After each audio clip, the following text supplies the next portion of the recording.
저를 비롯한 많은 교육자분들은 이사를 여러 번 이제 경험을 하게 됩니다.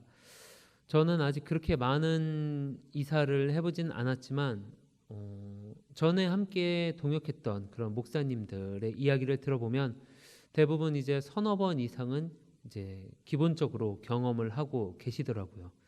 임지를 이제 다른 장소로, 다른 교회로 옮기실 때마다 또 보통 그렇게 이사를 하시는 경우가 있고, 혹은 또 개인의 사정으로 인해서 그렇게 이사를 하는 그런 경우도 있습니다. 그러다 보니까 이게 처음에는 이제 익숙하지 않았던 그때는 이사라고 하는 것이 굉장히 번거롭기도 하고 또 손도 많이 가고 분명히 해야 하는 일임에도 불구하고 굉장히 즐거운 일이라고 그렇게만 말을 할 수는 없게 되었습니다. 처음에는 그 초반에는 정성 들여서 모든 짐을 차곡차곡 아주 잘 포개놓고 그렇게 짐을 꾸리지만 또 이사간 장소에 그렇게 잘 하나하나 잘 배치를 해 두지만 이것이 이제 여러 번, 몇 번이고 반복이 되는 생활을 하다 보니까 이사를 하면서 평소에는 잘 사용하지 않던 것들, 잘 생각나지 않는 것들은 굳이 그 짐 박스 안에서 풀어놓고 있지 않는다라는 것이죠.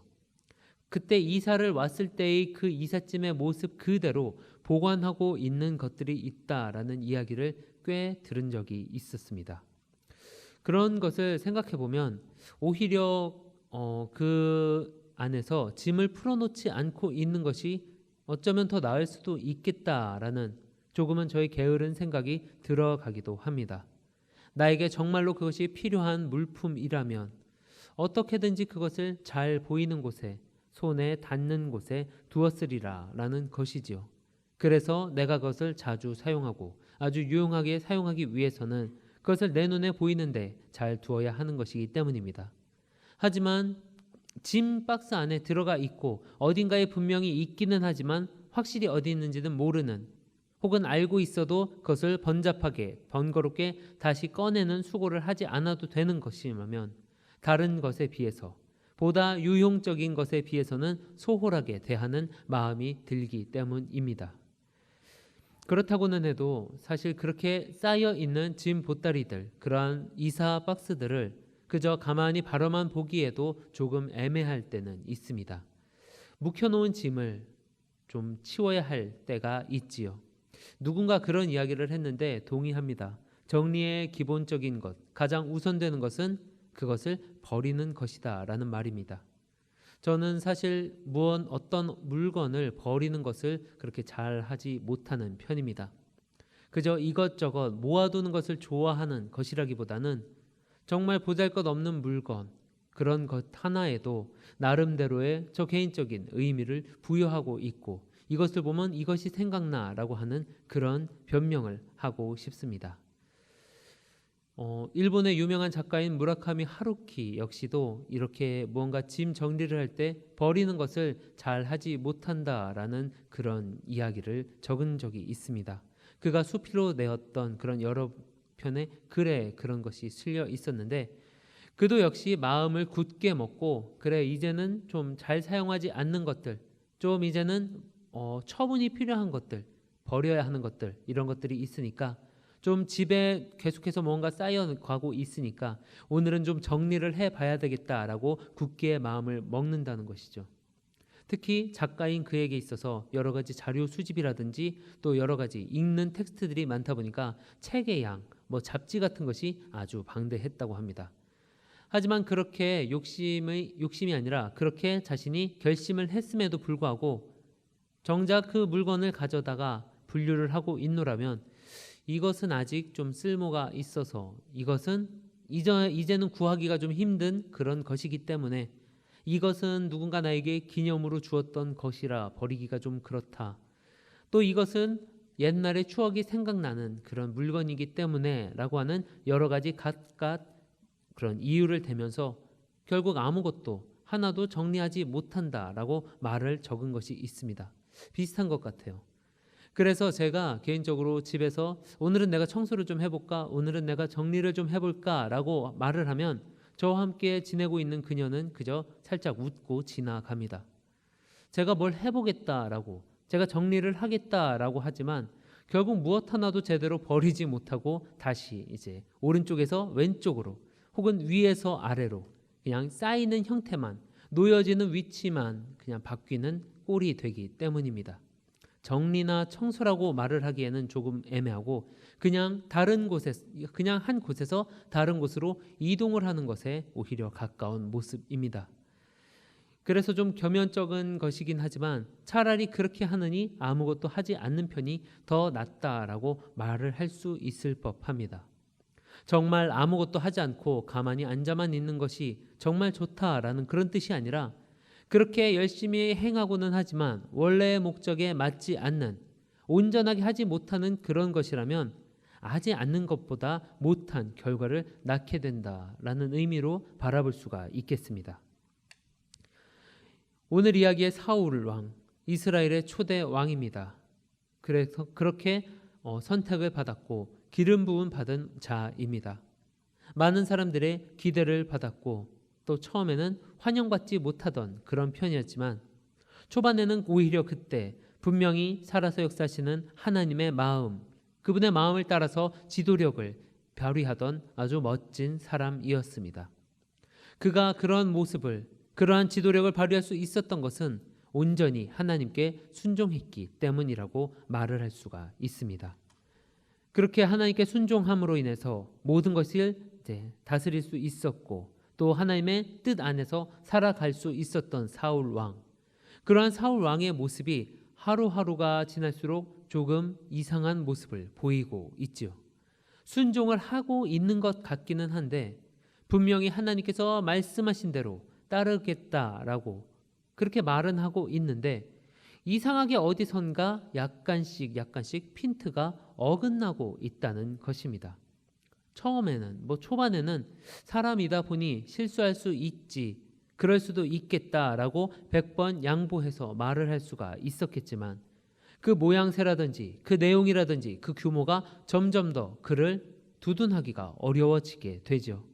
아각을 살린 일이 그러합니다. 재물을 자기 마음대로 취하는 일 역시도 거기에 해당하고 있습니다. 지금 사울이 있는 상황이 어떤 상황입니까? 블레셋과의 전쟁 중에 지금 하나님 앞에 예배하기 위해서 준비를 하고 있는 상황입니다. 상황이 아주 다급한 때이죠. 절박합니다. 이스라엘 사람들은 굴과 수풀, 바위 틈과 은밀한 곳, 웅덩이에 숨기까지 하고 있습니다. 허례허식이나 굳이 필요 없는 어떤 행정적인 것보다는 실제적이고 실용적인 어떤 지침이 필요한 때입니다. 하지만 사울은 알고 있었습니다. 하나님께서 일을 하셔야 한다는 것이죠. 하나님께서 그분의 뜻대로 임하시도록 일하시도록 그분 앞에 먼저 모든 것을 내려놓고 어떤 상황과 환경에서도 그분을 예배하는 것이 무엇보다도 중요하다는 바로 그 사실. 이 사실을 사울은 머릿속으로 아주 잘 알고 있었습니다. 그래서 사울은 지금 아직도 길갈 이 위치에 있습니다. 목숨의 위협을 받고 있는 전쟁통입니다. 거기에서도 이스라엘의 왕이기 때문에 하나님을 예배하는 것이 얼마나 중요한지를 알고 있기 때문에 사울은 그렇게 왕답게 행동하려고 하고 있습니다. 사무엘이 정한 기한, 그가 다시 돌아와서 이것을 하겠다라고 말했던 그 기한은 이레입니다. 이레가 되면 자신이 돌아올 것이니 그때 하나님께 예배하고 난 후에 그 후에 다른 일들을 진행할 것이다. 이것을 나누었을 것입니다. 무엇보다도 하나님께 예배하는 것이 중요하기 때문에 그건 먼저 해야 합니다. 그러니 제가 돌아온 이후에 그것을 진행합시다 라고 사무엘이 왕에게 말했다는 것이죠. 사울은 그 말을 기억합니다. 그리고 기다립니다. 얼마나 초조한 상황이겠습니까? 당장 한시가 급한 상황입니다. 적들이 눈앞에 보일 수 있는 상황이고 백성들은 이곳저곳으로 뿔뿔이 흩어지기 시작하기까지 합니다. 하지만 사울은 기다려야 했습니다. 이래만 지나면, 이래가 지나게 되면 되니까 그때 하나님께 제사를 드릴 수 있고 그 이후에 하나님이 하실 일을 기대할 수가 있었으니까. 그런데 시간이 너무나도 흐르지 않는 것 같습니다. 갑자기 이러고 있는 중간에도 적이 급작스럽게 쳐들어와서 자신의 목숨을 빼앗길 것 같은 불안감도 듭니다. 이때 사울이 다른 것을 하지 않고 오직 하나님 앞에 무릎 꿇고 간절하게 기도했다면 참 좋은 모양이었겠지만 아쉽게도 그러한 기록은 우리가 성경에서 찾아볼 수가 없습니다. 어쩌면 그는 그냥 불안한 마음을 가지고 그러한 눈빛으로 사무엘의 모습을 기다리고 자꾸 밖을 바라보고 잠을 제대로 자지 못하고 휴식을 취하지 못해서 눈이 벌게진 모습은 아니었을까 추측을 해봅니다. 그런데 문제가 나타나게 됩니다. 이래가 지났는데 사무엘이 분명히 말했던 약속했던 그 정한 기간이 지났음에도 불구하고 사무엘이 나타나지 않고 있는 것입니다.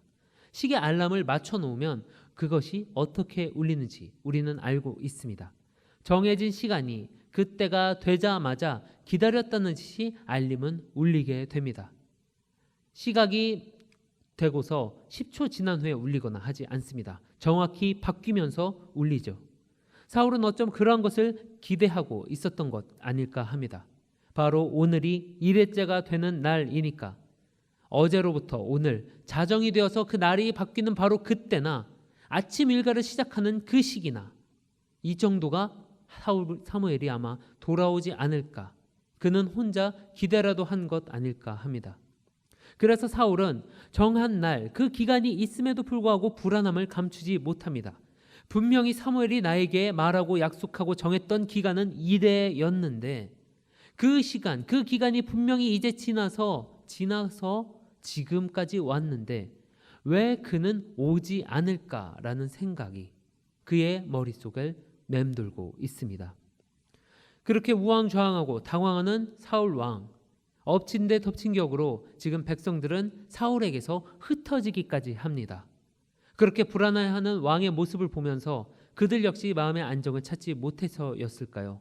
아니면은 다른 이유가 있었을까요?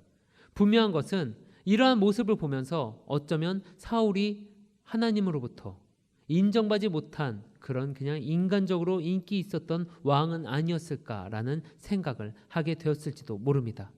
사울은 그렇게 흩어지는 백성들의 모습을 보며 자신이 지금까지 버텨온 것이 어떤 것인데, 자신이 지금까지 누리고 있고 또 휘두를 수 있었던 권력이라는 것, 그가 가지고 있었던, 그가 보여주고 있었던 영향력이라고 하는 것이 흐려지게 될까봐, 사라지게 될 것을 사울은 먼저 두려워하게 됩니다. 지금 이 전쟁 상황에서, 적들이 바라보고 있는 상황에서 나의 군사들이 되어야 할 그 백성들이 사라지게 되는 것을 알게 된다면, 내가 그들에게 다시 돌아오라고 명령했음에도 불구하고 그 누구도 돌아오지 않고 나를 위해서 무기를 꺼내지 않고 나를 보호해줄 그런 마음을 가지고 있지 않다면 나는 어떻게 해야 하는가? 그러한 두려움이 사울 왕에게 있었다는 것이죠. 이 전쟁 상황 중에서 지도력을 상실한 리더, 그 리더가 할 수 있는 것이 무엇이겠냐는 것이죠. 죽음 외에 무엇을 얻을 수가 있겠는가 하는 생각까지 사울 왕은 어쩌면 그 생각이 꼬리에 꼬리를 물고 이어졌을 가능성이 있습니다. 지금 그래서 사울이 할 수 있는 것은 이 자신이 가지고 있는 영향력, 자신의 리더십, 내가 아직도 이 정도의 강한 카리스마가 있다는 것, 그 영향력이 건재하다는 것, 내가 지금 보유하고 있는 권력이 이만큼이라는 것을 보여야 했습니다. 그래서 사울은 참지 못하고 사무엘이 정한 이래까지, 사무엘이 돌아올 때까지 기다리지 못하고 이렇게 지금 소리내고 있는 것입니다. 번제와 화목제물을 이리 가져오라. 그리고는 어떡합니까? 왕인 자신이 그 앞에 나가서 직접 번제를 드리게 됩니다. 사랑하는 성도 여러분, 잘 알고 계시겠지만 이러한 제사, 하나님 앞에 예배를 주관하는 것은 왕이 할 일이 아닙니다. 허락받은 것은 제사장들이었습니다. 하나님께서 그렇게 하라고 정하셨습니다. 오늘날 우리 모두를 왕같은 제사장으로 삼으셨다는 주님의 말씀이 그래서 얼마나 귀한 것인지 우리가 이 본문을 통해서 다시금 생각해 볼 수도 있죠. 내 마음껏 내가 언제나 어디서나 그 살아계신 하나님 앞에 예배할 수 있다는 것이 얼마나 큰 축복이냐는 것입니다. 그러한 축복 가운데 항상 우리가 거하기를 원합니다. 하지만 이 시기에는 그런 것이 없었죠. 그렇게 제사를 드릴 수 있는 것은 오직 제사장이었습니다. 사울이 번제 드리기를 마칩니다. 그 역시도 많은 제사를 바라봤고 또 그 앞에서 예배했기 때문에 이것이 어떻게 진행하는지 그 순서는 어렴풋이 알았을 것입니다. 또 왕이기 때문에 많은 또 훈련을 했을 가능성도 있습니다. 번제 드리기를 마치자 사무엘이 옵니다. 사울이 사무엘을 맞으며 문안을 하죠. 마치 아무 일도 일어나지 않았다는 것처럼 말입니다. 사무엘이 말합니다. 왕이 행하신 것이 무엇입니까? 저는 이 말을 이렇게 바라봅니다. 왕이시여, 대체 지금 무슨 짓을 하고 계신 겁니까? 대체 지금 당신이 어떤 행동을 했는지 알고 계십니까? 부드럽게 묻는 것이라고 볼 수 없습니다. 정말 사무엘은 사울 왕이 어떤 행동을 했는지 몰라서 물어보는 것이 아닙니다. 사무엘은 이미 다 알고 있었습니다. 번제를 드렸으면 그 연기가 올라가는 것, 그 불에 올린 제물의 냄새가 그곳 가운데 진동했을 것입니다. 그 사울이 입고 있는 옷에 그러한 채취가 묻어 있었을 것입니다. 모를 수가 없습니다. 그럼에도 사무엘이 이렇게 다시 한번 묻고 있는 것은 대체 왕이 왜 이렇게 불순종했느냐라는 것을 짚고 질책하는 것이라고밖에 생각할 수 없습니다. 사울은 그동안 여러 번이나 어이없는 불순종의 모습을 보일 때마다 사무엘이 그에게 어떠한 조언을 했습니까? 그에게 어떠한 경고를 했습니까? 또 그에게 어떠한 질책을 했겠습니까? 그리고 그러한 질책을 들을 때마다, 경고를 받을 때마다 사울 왕은 마음 가운데 어떤 마음이 있었을까요? 무척이나 부끄러웠을 것입니다. 제대로 된 사람이라면 이러한 경고의 말에 자신의 낯이 붉어지고 마음이 부끄러워서 회개해야 했습니다. 충격적이었을 것입니다. 자신이 했던 행동, 자신이 했던 그 잘못들이 이렇게까지 잘못된 것이었는가라고 이제 바라보면서 당황했을 것입니다. 그리고 그렇게 자신이 잘못한 그 잘못의 크기만큼이나 이제는 내가 다시는 그러지 않아야지라고 아주 크게 마음을 먹었는지도 모릅니다. 그러나 마지막까지, 바로 이 부분까지도 지금 사울은 그렇게 어리석게 살아버립니다. 자기 나름대로야, 사울의 삶을 바라보면 자기 나름대로야 지금까지 살아온 것이 굉장한 성과일 것입니다. 그렇지 않겠습니까? 한 나라의 왕입니다. 한 민족의 지도자입니다. 굉장한 영향력을 갖추고 있었습니다. 자신이 말만 하면 그 일이 진행됩니다. 눈짓만 주어도 신하들이 그것이 무엇인지 파악해내서 왕의 마음을 흡족하게 하려고 노력했습니다. 한 나라의 왕으로서 한 민족의 지도자가 되었고 또 그러한 것이 자신의 지파, 그 가문을 빛내는 일까지 되었습니다. 여러 전쟁에서 수많은 전쟁을 치러오면서 사울 왕은 분명히 승리했습니다. 많은 재물도 획득할 수가 있었습니다. 그렇게 사울 왕은 정말 많은 분야에서 아주 굉장한 성과를 올렸던 왕입니다. 그러나 그런 것으로는 온전함을 만족할 수가 없습니다. 그러한 것들로는 하나님 앞에서 의롭다 하심을 받을 수가 없습니다. 하나님 앞에 그것들을 들고 의로운 모습이라고 나아갈 수가 없습니다. 그것으로는 부족합니다. 이러한 사울의 그릇된 행동들, 이것들은 하나하나 쌓이게 되죠. 그리고 사울이 미처 인식하지 못한 사이에 그렇게 쌓이고 쌓여서 골문 것들이 이제 터지게 되는 모양새처럼 보이게 됩니다. 쌓이고 쌓여서 터지게 되는 것을 보다 보니 지금까지도 제가 이해가 되지 않는 제 어린 시절의 기억이 한 가지가 있습니다. 초등학교 3학년 정도의 때로 기억을 합니다. 부모님께서 일정이 있으셔서 이제 집과 가게를 비우실 일이 있었습니다. 이제 집을 잠그셨고요. 또 가게도 문 단속 때문에 잠그시고 가셨습니다. 그리고 아침에 분명히 이제 저한테 말씀을 하셨어요. 그때 학교는 저만 가고 동생은 학교를 입학하지 않았기 때문에 동생은 이제 데리고 갔던 것으로 생각합니다. 저 혼자 있었기 때문에 저에게 이제 말을 했어요. 당일 아침에 갔다가 이제 저녁에 돌아올 건데 분명히 저희한테 말씀을 해주시고 가셨습니다. 내가 부모님께서 집을 잠궈놓고 갈 거니까 저쪽에 이 말을 해놓은 이웃집에 가서 쉬든지 네가 놀고 싶은 대로 놀고 있어라. 그럼 이따가 저녁에 너를 보러 올 것이다 라고 말씀을 해주셨어요.